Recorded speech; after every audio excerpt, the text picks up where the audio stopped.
Halo semuanya, selamat datang di presentasi saya.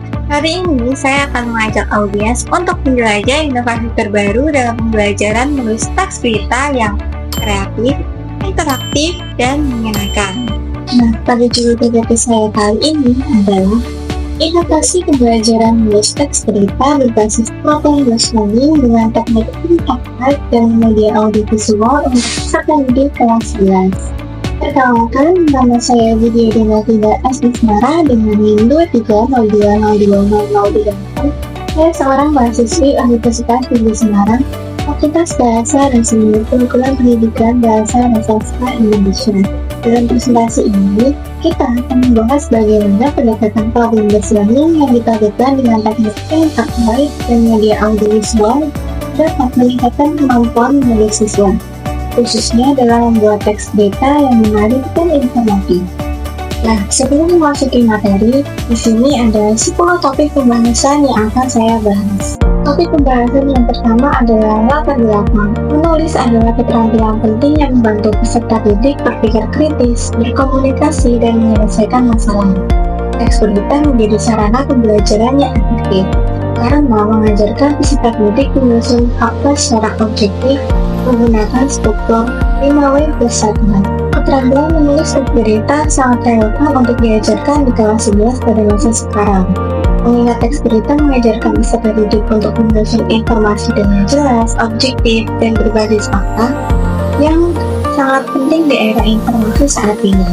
Untuk mendukung penguasaan keterampilan ini digunakan pendekatan gabungan problem learning atau biasa disingkat PBL, interaktif atau biasa disingkat TPW, dan media audiovisual. Topik pembahasan yang kedua adalah teks berita. Menurut Fajar 2010 pada halaman 2 dan Mufida Epang 2021, berita adalah laporan tentang peristiwa atau informasi yang disampaikan secara nyata, menarik, dan relevan untuk audiens. Sementara itu, Husnaf 2010 dalam Mufida Epang 2021 menyatakan bahwa teks berita adalah bentuk tertulis dari laporan tersebut yang disusun dengan mengikuti struktur dan aturan tertentu seperti 5W+1. Effendi et al. 2023 membagi berita menjadi dua jenis, yaitu hard news dan soft news. Penelitian ini fokus pada hard news untuk pembelajaran menulis berita di kelas 11, menggunakan media audiovisual karena sifatnya yang faktual, padat, dan mudah dipahami oleh peserta didik. Topik pembahasan yang ketiga adalah keterampilan berbahasa produktif. Nah, pada penelitian kali ini saya mengambil keterampilan berbahasa produktif, yaitu menulis. Menurut Irmansyah 2017 dalam Pramusti et al. 2024, menulis adalah kegiatan yang kreatif di mana seseorang menyalurkan ide-ide atau inspirasi untuk menghasilkan tulisan yang dapat memberikan makna bagi pembaca. Dalam menulis teks berita, tujuan utamanya adalah untuk menyampaikan informasi yang akurat dan objektif, sehingga pembaca bisa memahami peristiwa yang dilaporkan dengan jelas. Topik pembahasan selanjutnya yaitu model pembelajaran. Nah, model pembelajaran yang saya gunakan adalah problem learning. GRT 2014 dalam Utami dan GRT 2020 menjelaskan bahwa model pembelajaran problem learning atau biasa disingkat PBL mendorong peserta didik untuk menyelidiki masalah yang nyata, bekerja sama dengan teman-temannya, dan menghasilkan karya atau solusi yang bisa dipraktikkan. Model ini membantu peserta didik belajar dengan cara yang lebih praktis dan relevan dengan kehidupan kita. Dalam model pembelajaran problem learning memiliki manfaat untuk peserta didik dapat mengembangkan keterampilan berpikir kritis, kolaborasi, dan pemecahan masalah. Dengan menggunakan masalah nyata, PBN membuat pembelajaran lebih relevan dan memotivasi peserta didik. Selain itu, PBN melatih peserta didik untuk menghubungkan berbagai konsep, berpikir kreatif, dan meningkatkan keterampilan menulis serta literasi hingga mempersiapkan mereka menghadapi tantangan dunia nyata. Topik pembahasan yang kelima adalah teknik pembelajaran interaktif atau biasa disingkat TTW. Nah, TTW ini adalah metode pembelajaran yang melibatkan 3 tahap. Yang pertama berpikir, yang kedua berdiskusi, dan yang ketiga menulis. Yang pertama, peserta didik diminta untuk berpikir sendiri tentang suatu topik. Kemudian, mereka berdiskusi dengan teman-teman untuk berbagi ide dan mencari solusi bersama. Dan yang terakhir, peserta didik menuliskan hasil diskusi mereka. Teknik ini membantu peserta didik mengasah kemampuan berpikir kritis, bekerja sama, dan menulis dengan baik, sehingga cocok digunakan dalam model pembelajaran problem learning yang mengutamakan pemecahan masalah secara kolaboratif. Nah, teknik tinta baik membantu peserta didik untuk meningkatkan keterampilan berpikir kritis, komunikasi, dan menulis.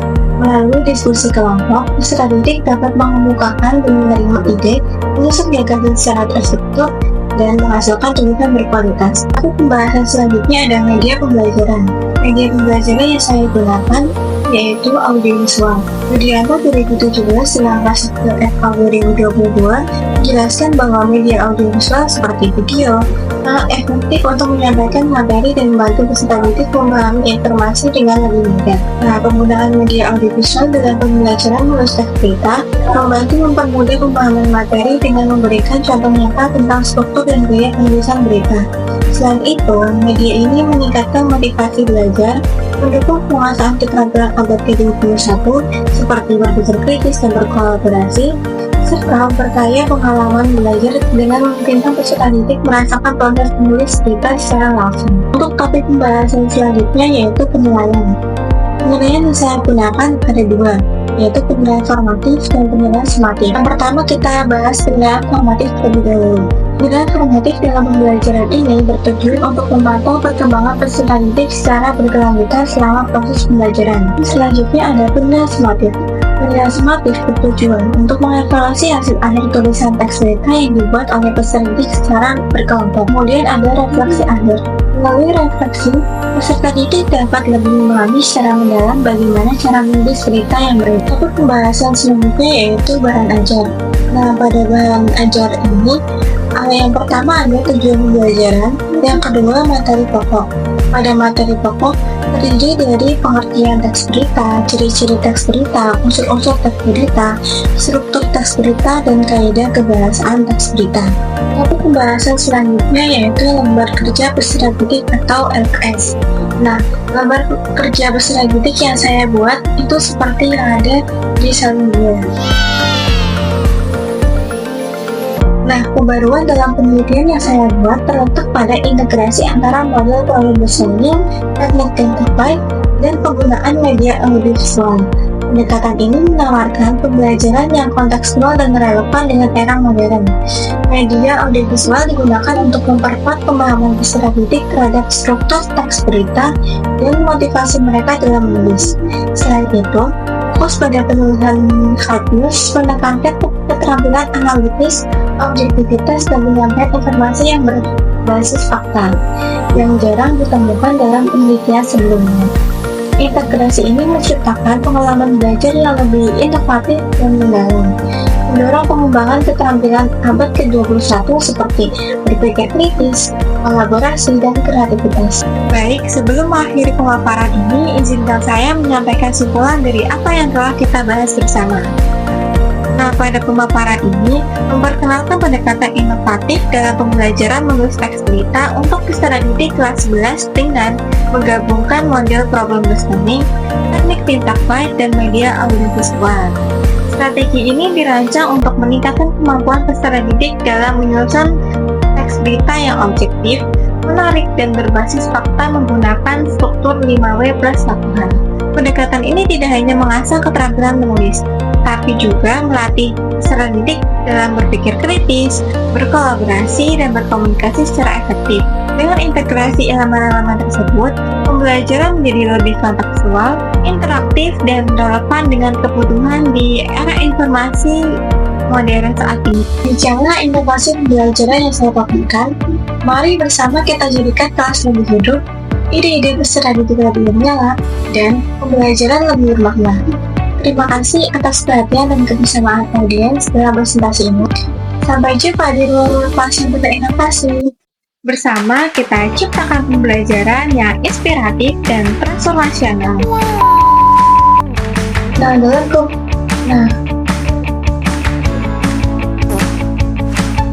Hey guys, jangan lupa like, comment, share, dan subscribe di channel ini. Sampai jumpa di video selanjutnya. Terima kasih yang sudah menonton video ini sampai habis. Bye-bye semuanya.